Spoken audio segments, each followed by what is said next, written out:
Hi, and welcome back to another episode of Abilene People, the podcast on BigCountryHomepage.com, where we talk to Abilene's most interesting people. And boy, oh boy, we've got one today. Joni McKinnon, news anchor at KTAB-TV. How are you? I'm great. Thank you for having me. I don't know that I fit the interesting part, but okay. Well, I'm going to tell you boring. This. You are one of the rare people who can say you have been on TV on every a news show on each of the two English stations are in this building owned by Nexstar Media Group Incorporated, KTAB, where you're an evening anchor at 5, 6, and 10 weeknights, and on KRBC. So I've done them all. Can you go out in public? Do people recognize you and say, "Hey, there's Joni McKinnon"? Yes. Not often. People are actually in public. They're very, very kind. It's funny. You can feel when someone's watching you. Yeah. Have you ever been out there and you can like someone watching, and usually someone's like, I think that's her. I mean, because when I'm out in public, I'm either all of this or I'm on a down low mode. I mean, I've got like hat, incognito, glasses, no makeup on. I mean, we've got 6 layers chiseled off, and yoga pants and tennis shoes and a sweatshirt that's ginormous. So, do you remember the time many years ago we ran into each other, and it was a late Sunday morning, and you and your son Shorty at the time, now he's probably tall guy. Yeah. Anyway, it was just so funny because you were very much incognito, and it was a lot of fun. Okay, so where are you from originally? Born and raised? Abilene. I haven't gotten very far. This is it. But it's incredible when you think about it, really, because I mean, you are, sitting next to Abilene's anchor every night, and who I watched growing up. Yeah, I mean, Bob's a legend, and Yes. you're on TV with him all the time. Back in those days when you were watching him, it never probably even occurred to you that I still pinch myself. I'm like, wow, I get to work with Bob Bartlett. That's pretty incredible. So you lived in Abilene. Like, where'd you go to elementary school? And give us the whole story. Dad is from Abilene, graduated from Wiley in '66 and had a veterinary practice here. Mom graduated from Looters Avoca. I take it back. I'd lived in Looters for 1 year. I have got out of Abilene for a little bit. But if you're in Looters Avoca, that's still kind of Jones Abilene. County, Shackleford County, those are my people. Yeah. So deeply rooted here. By the way, like Frisco and Richardson are to Dallas, kind of, better. That's kind of like Looters Avoca is. I'm not sure that people would claim Looters, but that's okay. They've got limestone, and the limestone is in D.C. in the state capital, so we got something going for us. There we go. Okay. So here in Abilene, went to school at St. John's Elementary, when it was at Hobby Lobby, where Hobby Lobby is now, the original campus, and before it moved to Sherman Drive. Hey, wait a second. I want to hit a pause button. I thought Hobby Lobby used to be a really ginormous supermarket. No, was that the Hobby Lobby? Yes. This predates that. Oh, okay. Yeah. Oh, so it was another building. It was when the school moved, then they built the grocery store. Oh, okay. I got you. I'm sorry. Mrs. Vlitas was my first grade teacher. We dipped chocolates at Vlitas candies. I mean, this is how I grew up at St. John's. Went to school at Madison, started public school at Madison, went to school at Cooper my freshman year. What was Abilene like back then?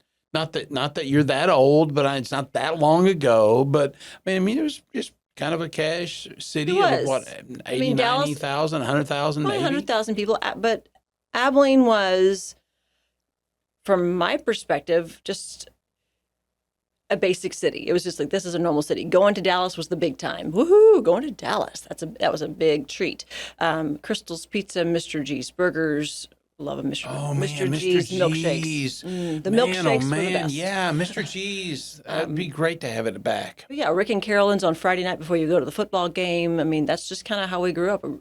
Rode my bicycle. The Mall of Abilene was built shortly after my parents bought their home where they had it in Stonegate. It was new at the time. I mean, anyway, fast forward, I go to Cooper. My parents divorced it somewhere in that time span, and I went to Wiley starting my sophomore year of high school. My dad and my stepmom, and I was a new kid, and I was always the shy kid, always very shy, very introverted, not athletic, not popular. Do you still consider yourself shy? Very. Yeah. I get that. I get that feeling. I don't know you extremely well, but you kind of stay to yourself and do your stuff. And I have been accused of being aloof, and it's not an aloof. It's not an aloof, no, it's but not aloof.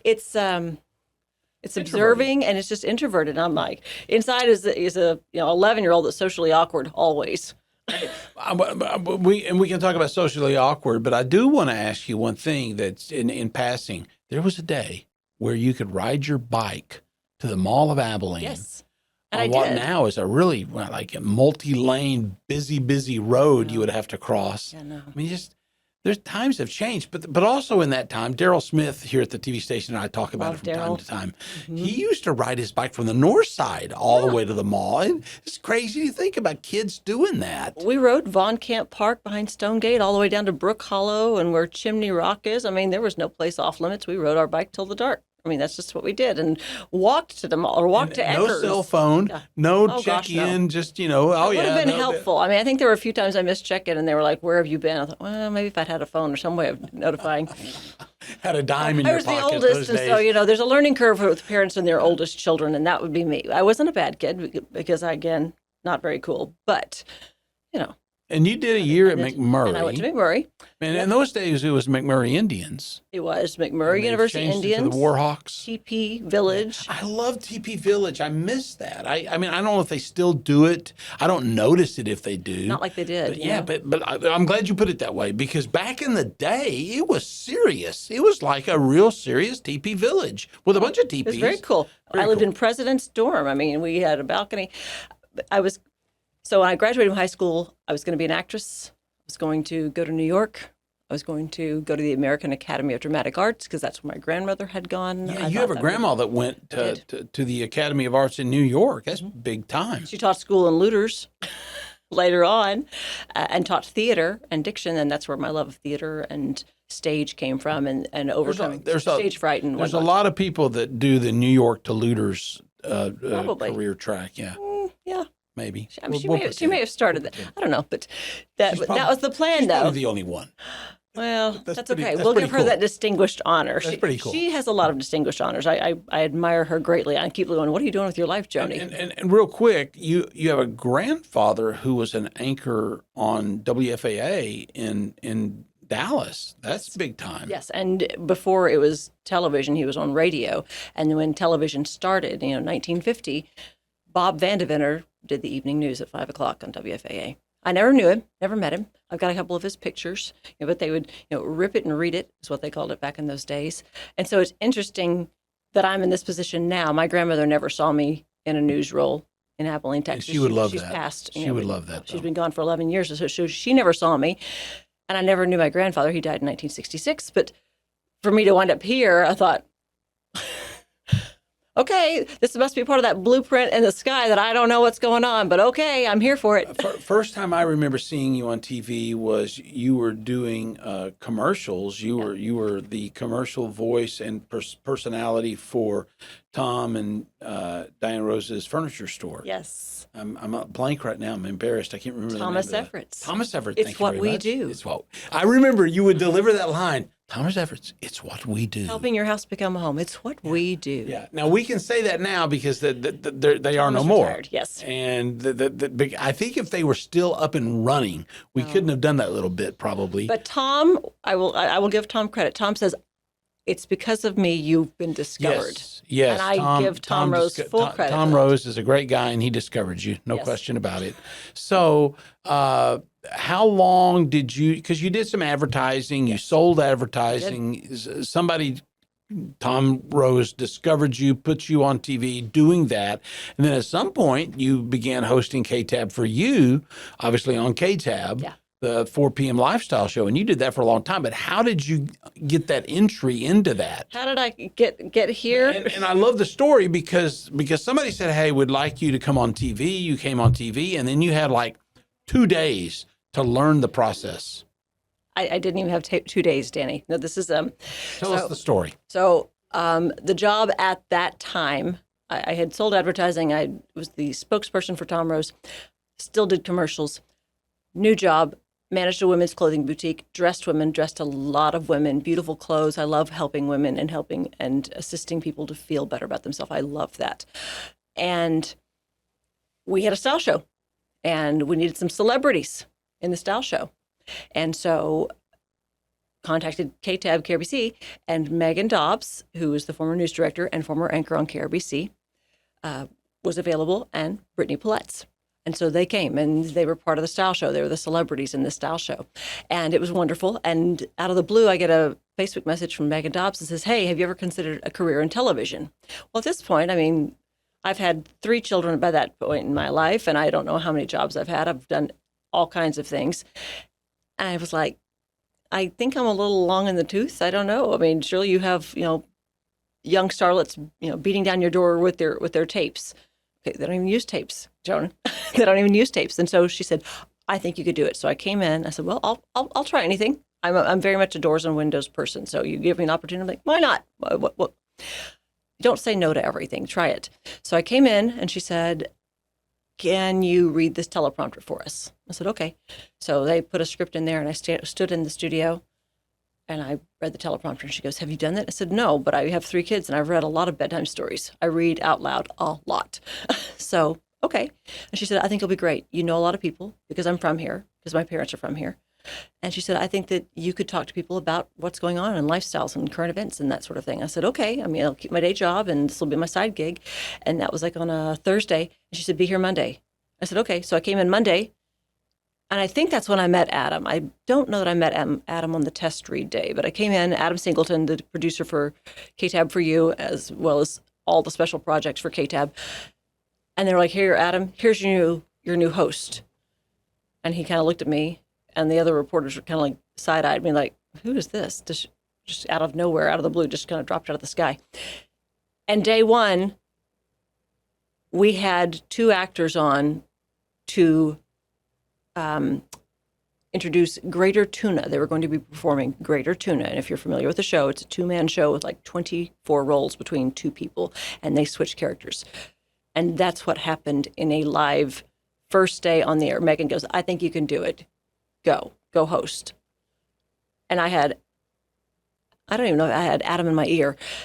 And he's like, read the prompter. And of course, if you've read a teleprompter, there are cues.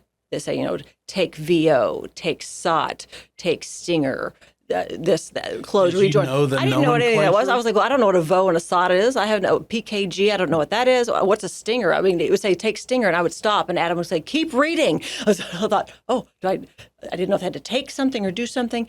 And then these 2 men were coming out, and they would do the interview segment in a different character and a different character from Greater Tuna. It was chaos. I loved it. And I don't know that Adam loved it. I think Adam was like, Yeah, oh, but my goodness. you got the nomenclature pretty quickly. And then how long did you do KTAB for You before somebody came along and said, whoa, we'd like you to go and host the morning show? That was Megan again. That was a year later. So it was July of 2015. I started KTAB for You. Fast forward August 2016. Megan says, I think you could be an anchor. So wow, you have some pretty big ideas. And of course, someone in the corporate office was like, was she ever anchored? And has she ever produced? And Megan said, I can teach her. She's smart. She can learn. I said, okay. So I shadowed a reporter and a producer the week before. So come September, I shadowed them for 3 days. I still have the notes. I mean, I have like squares and check boxes. It looks like a whole thing, a cryptogram kind of thing, or hieroglyphics, if you wanted to interpret the story on how to produce a morning show. Did that for 3 days. Monday came, a producer showed up, helped me produce that show, and I anchored the morning show. Avery Tomasco was the meteorologist at that time for KRBC's Morning Abilene Today. And on Tuesday, I was on my own. So for people 4 watching days. this who don't know how difficult that is and the pressure you must feel, you come into the TV station sometime around 2 a.m. Yes. and you have to create an entire show, an entire 1-hour show. Mm-hmm. And the KRBC show format, it's a full hour. You're not repeating packages or anything. No, ideally you don't. And Correct. I mean, you might occasionally, but that's not the pro forma approach. You're creating an hour-long show. And you have to be, I mean, in morning. So I always had morning news on when my kids were little. We'd turn on the morning news. I was making breakfast. What's the weather? My kids knew to watch it. We watched the 7 Day, whoever was up there. And so, and because I was in bed by 10, so I didn't see Bob at 10, but I would see the morning. And so then to suddenly be the morning show and your energy level has to be high and you're perky and you're happy and you're excited and all the news and lining all that up and getting all the videos and labeling it with all the graphics that you see. Those are all each done individually. That's not someone who does that for you. Oh, and don't forget, you have to put yourself together. And at 2 o'clock in the morning, I would stumble in here with my bag of tricks to turn me into somebody on the news. And there would be mornings, Danny, Joni, hair on fire, last minute Lucy come running into the studio. I would start the show with, a basis of a face. And if you watched, it was like, well, we came back from break and now she has, her lips are a little more defined. Now I came back from break. Look, she has eyebrows now. Oh, are those earrings? Look, I mean, it was like, get ready with me on the air while we're live. I've got to ask you this because Ron Rousseau over on the KTAB morning show, Heather Easley now on the show that you used to host on KRBC, Carter Van Drossik, the weather guy on the morning, Susanna Harbert on Ron's weather person. Everybody has their different approach. Some people drink a ton of coffee, and some people then go home and crash and sleep all afternoon.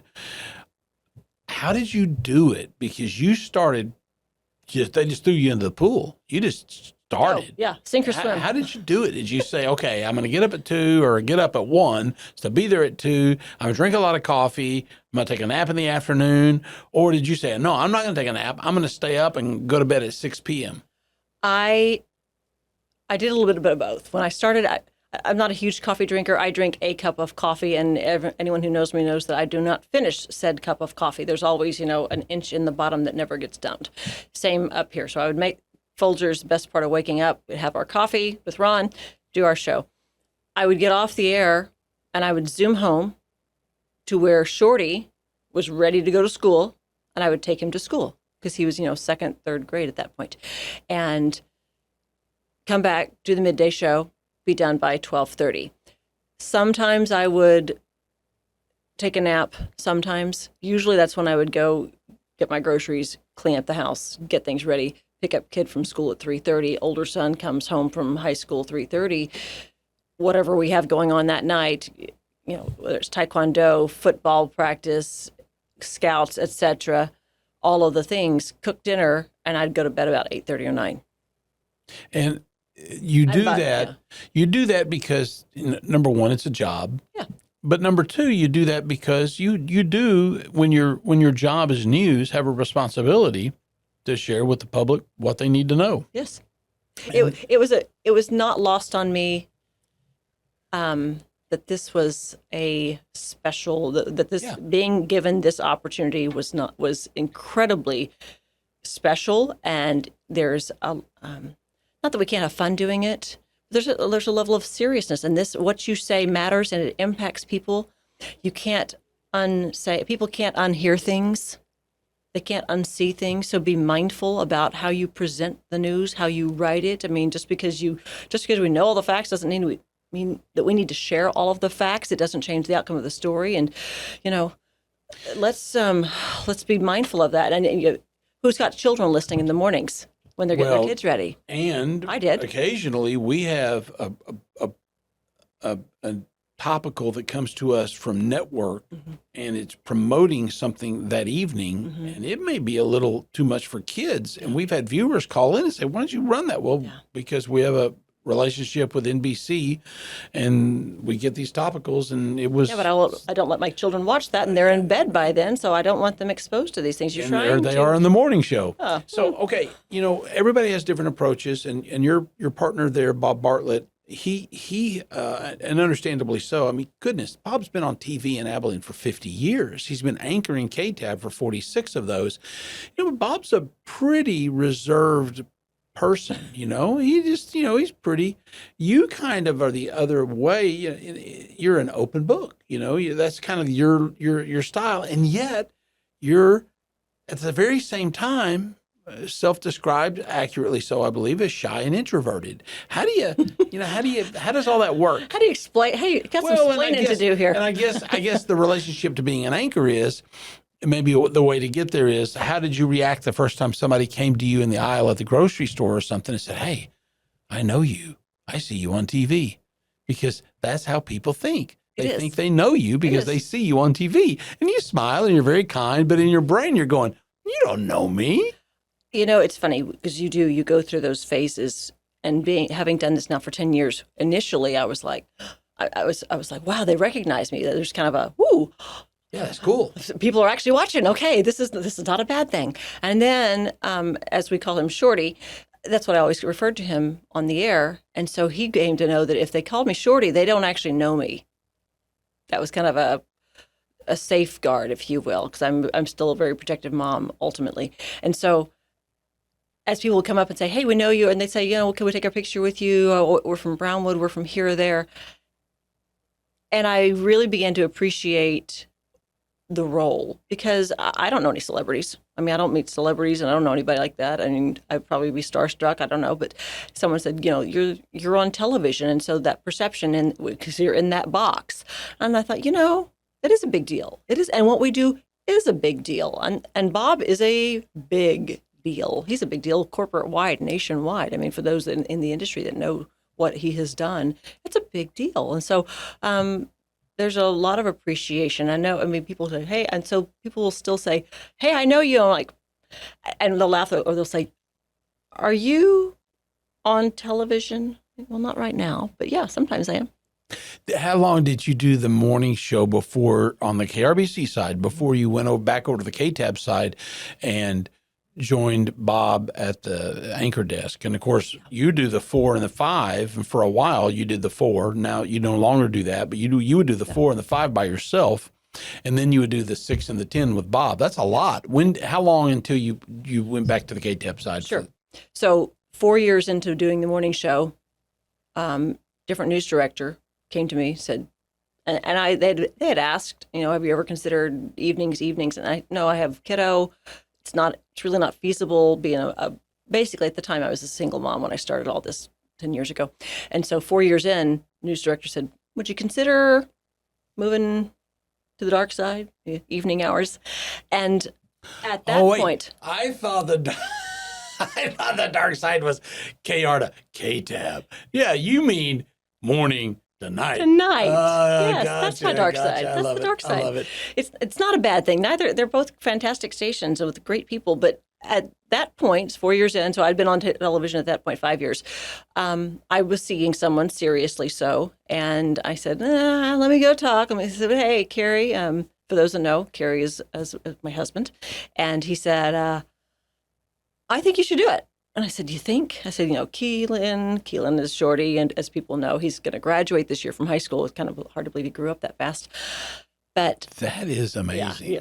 Because when I got to know you, he was a little bitty dude. Hanging out in the dressing room while I was doing For You initially. So he said, "I think you could he said, "Yeah, I think we could do this." And I said, "Okay." So I started, and I did 4, 5, 6, and 10, 4 and 5, like you said, by myself. And I did that. That gig was for 3 years. The first 3 years, I did 4 shows a day, 5 days a week for 3 years. And it's a lot. Yeah. So you see me running down the hall without shoes on because I can't get to the studio fast enough because I can't run I can run in high heels, but not as fast as I can barefoot. So there's Joanie running down the hall, hair on fire. And so you've been doing the KTAB evening now for how many years? 5 years. So that matches what you did the morning. Well, 4 and plus 1 on For You. Yeah. Just a little longer. And so I want to just briefly touch on Kerry. You guys recently married. We did. And he owns and runs a local car deal, and I don't know Kerry well at all, but I've met him on a couple of occasions, and that dude is number one. He's a big, tall guy. He's just a tall guy. Yes. And is there ever a room that he would walk into that people wouldn't know that he just walked into? I've never seen one, and I've been in some big rooms, and he fills the space. Yeah, he does. He fills the space. His energy, and he could be a short guy, and with the same personality, he'd fill the space. No, That's not it. He just fills a space. Yeah, he's a big, tall guy, big personality. And whether he's speaking or he's silent or he's laughing or he's in conversation, and he has this unique knack of making everyone feel like they're the center of the attention when he talks to them, and he loves to tell a story, and he's larger than life physically, and he's pretty great. He's really pretty great, and he has been a tremendous gift. Now, did you go to Possum Kingdom before him, or is he the guy that got you going to Possum Kingdom? He bought a pontoon boat that said, "Come on, baby, let's go," and I said, "Okay." And so we were outdoors. Y'all still do that sometimes? We do. We don't go nearly like we used to. We were really entrenched in that for a while, and life changes and whatever. But we love being outside. We love taking the fifth wheel on a trip. I love being out digging in the dirt and in the ground and flowers. And he'll tell you, he loves watching me garden. He loves to watch me garden. I like that. I said, thanks. He said, it looks fabulous. I said, thank you. I said, wait till you have to drag all those pots in with me. Then you get to help. Kerry, I'm sure you'll watch this. Good plan, man. I'm going to take a note on that one. So we've bounced around it. Your favorites about being an anchor are, I guess, when you meet people and they engage with you and they appreciate what you do. There's got to be some stuff that you don't like about being a TV anchor. And it may not be about being a TV anchor, but just some of the ancillary things that come along the way because you're a TV anchor. I mean, I wear a lot of makeup and sometimes no. Well, you probably get tired of that. I would. Like I told you, I think when I walked in, I said, I'm either all of this or I'm, heathen mode. It's one of the two, and never the tween shall cross. Yeah, I won't say who, but I was talking not long ago with another member of our talent who happens to be your friend, the weatherman on that side. I won't mention his name, but his initials are Sam Nichols. And the whole makeup thing and that part of it is just it's kind of routine, but it's a lot easier for the guy than it is for the gal. As is usually the case. I mean, but that's okay.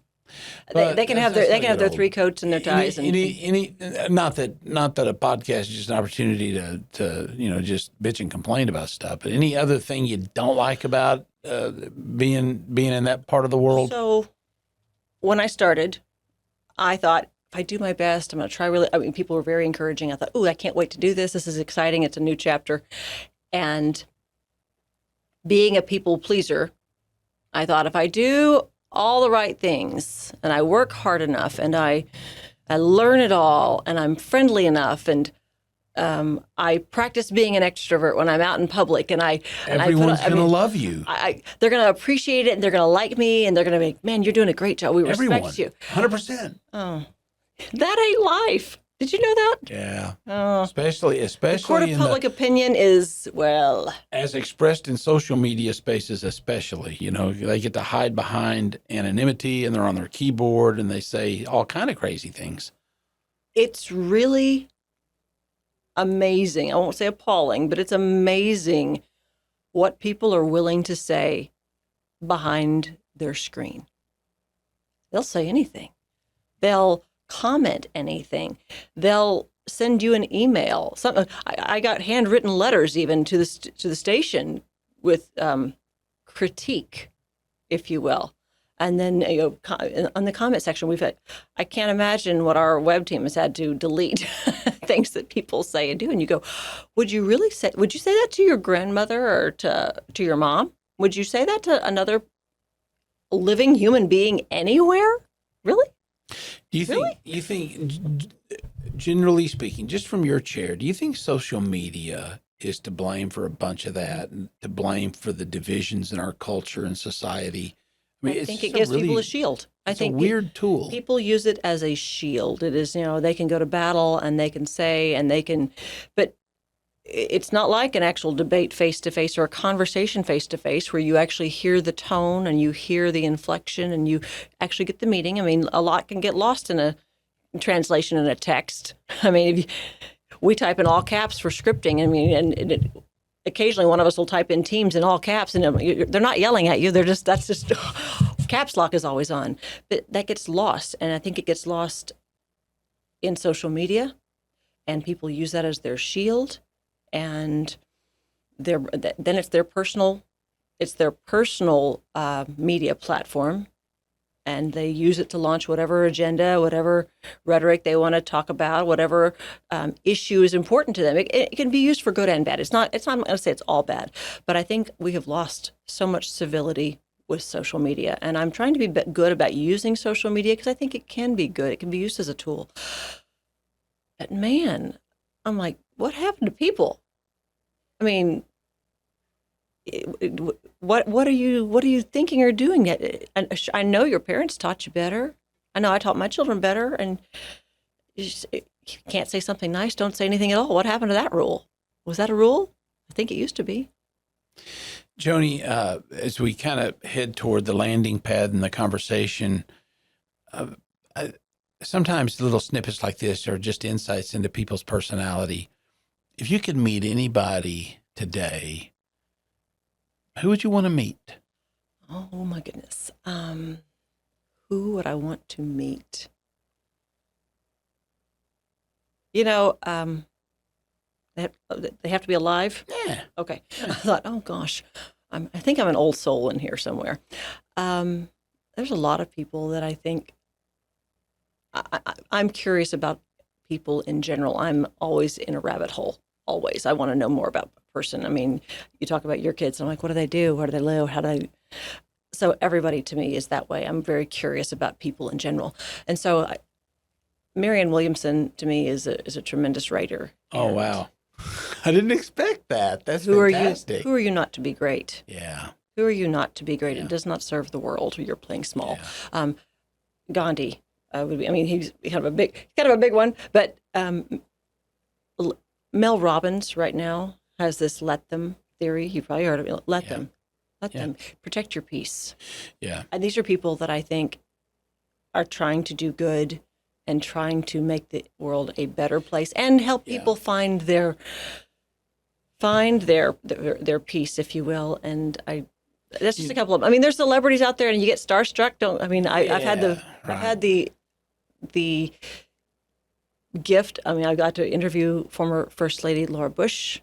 I've interviewed Juice Newton. I've interviewed Garth Brooks. I mean, there's been a few out there that were kind of fun and pretty cool. But I think,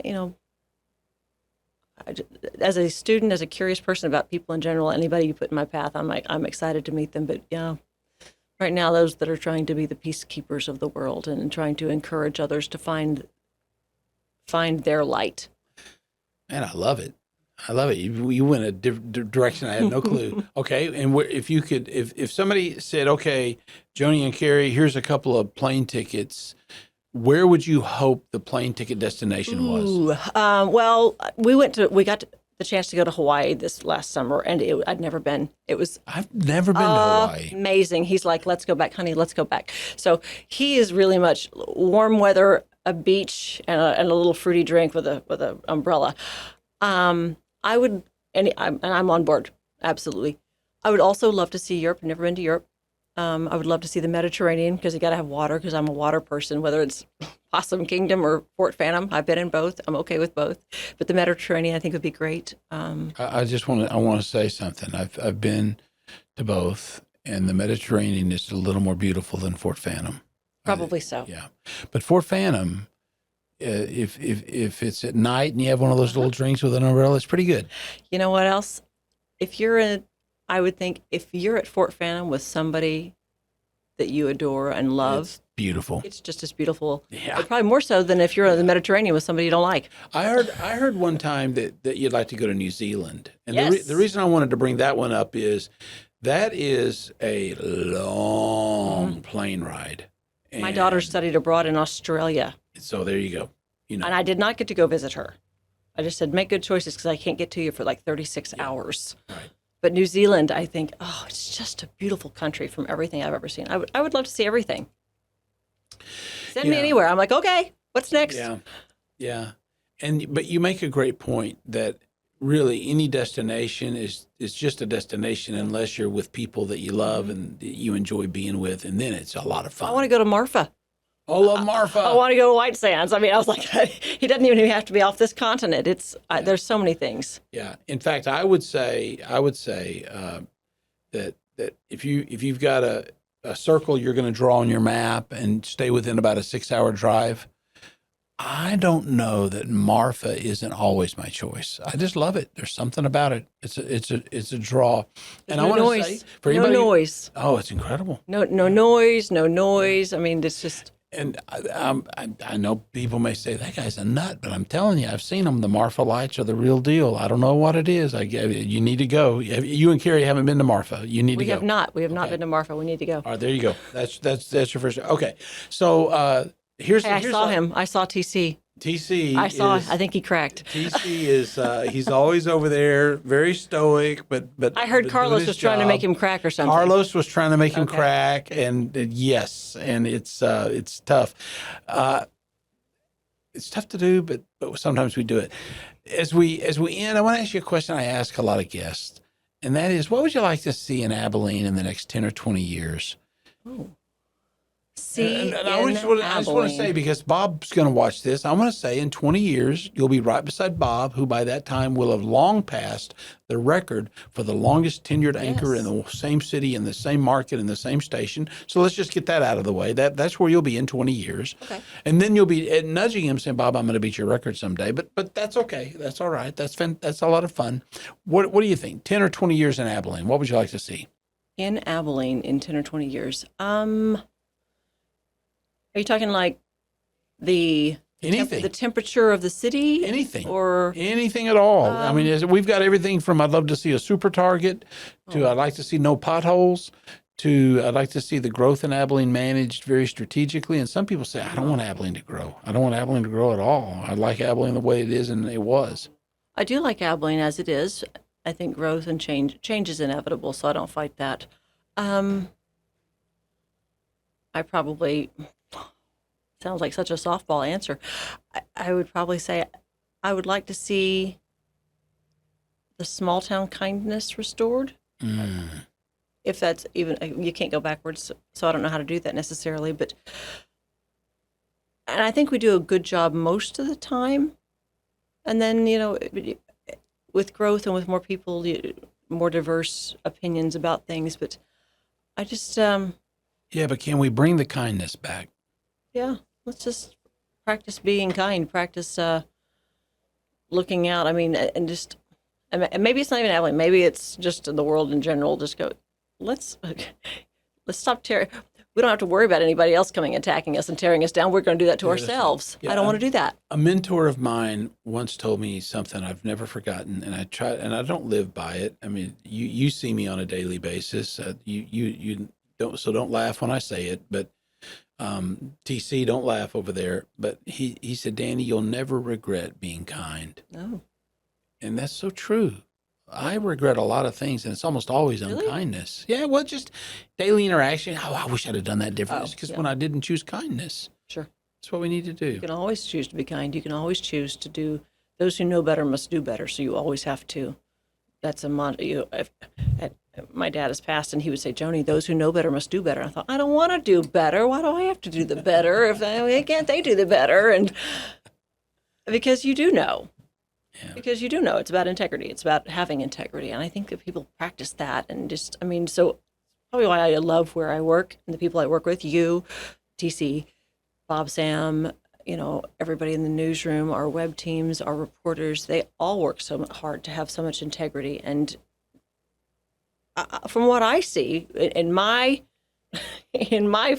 fit in the building, everyone tries to practice that kind of kindness and that extend that kind of positivity to each other. It's one of the ironies, isn't it? It is one of the ironies because we see when people criticize us, when people criticize our news or our news product, we think, well, what you don't understand is you're looking at one tiny moment that you don't like or agree with, but you're missing so many wonderful things. We're entering the holiday season. BigCountryHomepage.com is ending Jackets for Joy, which is one of the most beautiful things to get to participate with these nonprofits in town to give these jackets to our neighbors that don't.